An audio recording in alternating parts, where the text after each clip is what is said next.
The Wilderness Within You, Day 44 of Lent, Maundy Thursday. We have several readings, all from the New International Version of the Bible. First, Genesis 15, verse 5. He took him outside and said, "Look up at the sky and count the stars, if indeed you can count them." And Matthew 2, verse 2, then verses 9 to 10. Where is the one who has been born King of the Jews? We saw his star when it rose and have come to worship him. And the star they had seen when it rose went ahead of them until it stopped over the place where the child was. And when they saw the star, they were overjoyed. John 13, verse 30. As soon as Judas had taken the bread, he went out, and it was night. Mark 15, verse 33. At noon, darkness came over the whole land until 3 in the afternoon. And Isaiah 45, verses 3 and 7. And I will give thee the treasures of darkness and hidden riches of secret places, that thou mayest know that I, the Lord, which call thee by thy name, am the God of Israel. I form the light and create darkness. I make peace and create evil. I, the Lord, do all these things. And that last one was from the King James Version of the Bible. It's because I hear his voice that I go down, just on midnight. I've been reading, and I turn out the light to leave nothing behind me to disturb the sleeping house. So at first, in darkness, blinded by the light I've come from, I can't see. I let my feet feel the stairway and slide my hand along the rail for safety as I go down. But confidence underlies my hesitancy because I'm used to the dark. I know my night vision will come to me well before I'm all the way down. In the thick, quiet, waiting shadows of the hall, shrouding the life stir of the house with veils of warm silence, alert for a moment, listening, I discern his presence. Come outside. To the day, the night itself is a wilderness. Light sees itself as the adversary of the dark.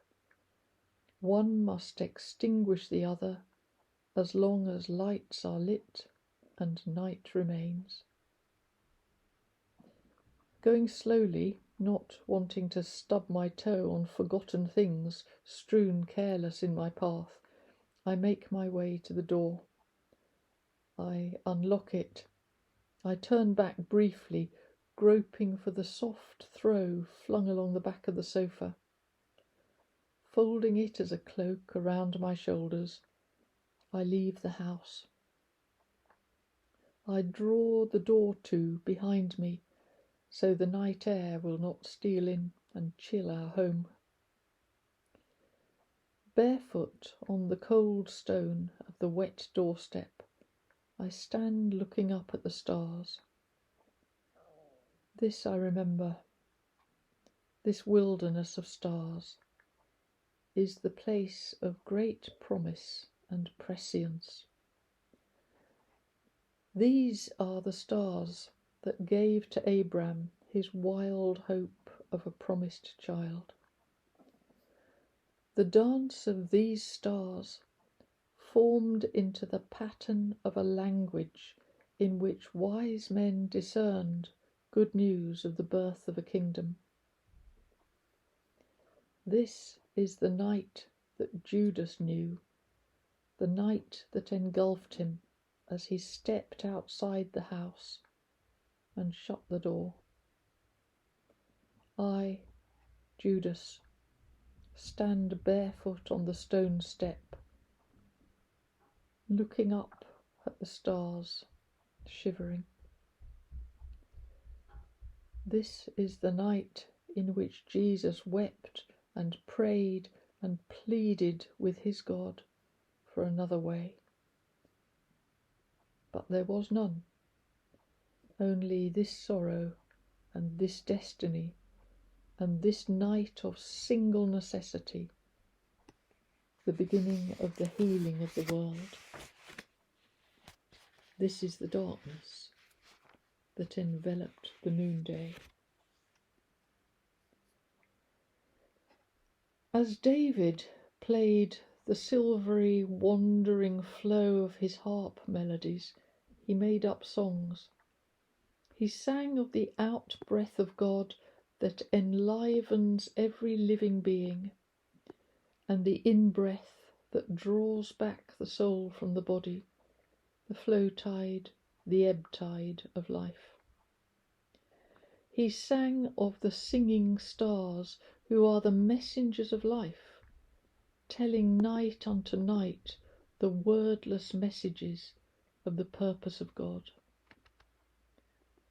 This, the Arcana Secretorum, the treasure of darkness, holds the jewel of new beginning, the seed of light.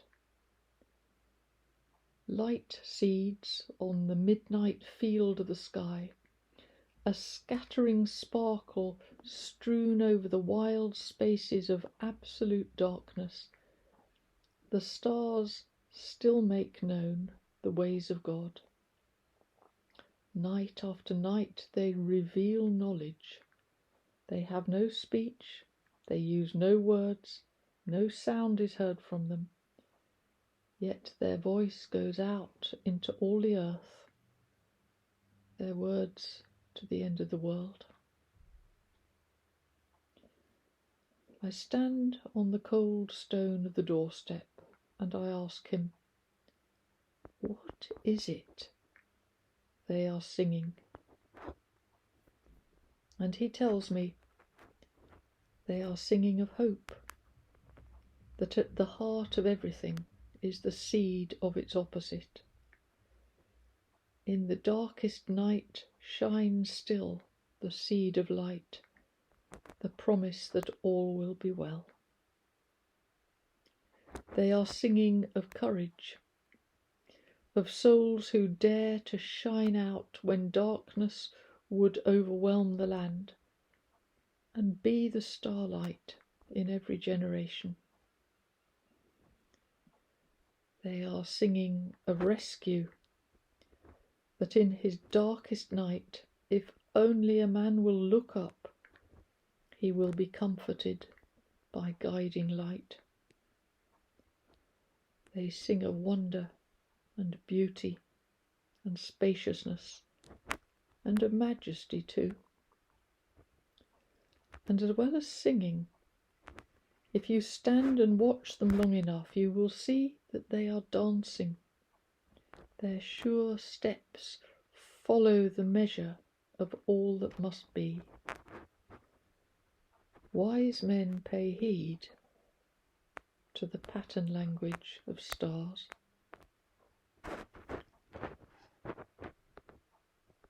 As I take in his words in silence, I look up hungrily.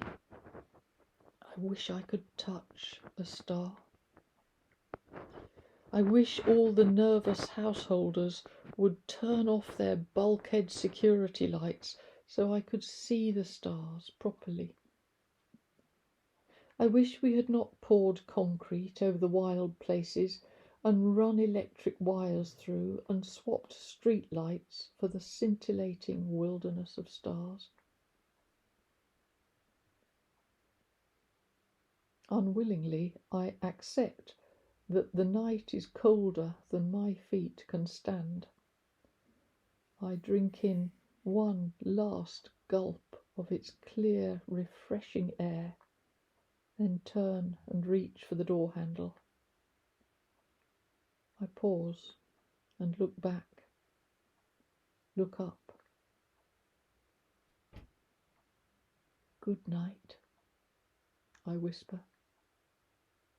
"Good night."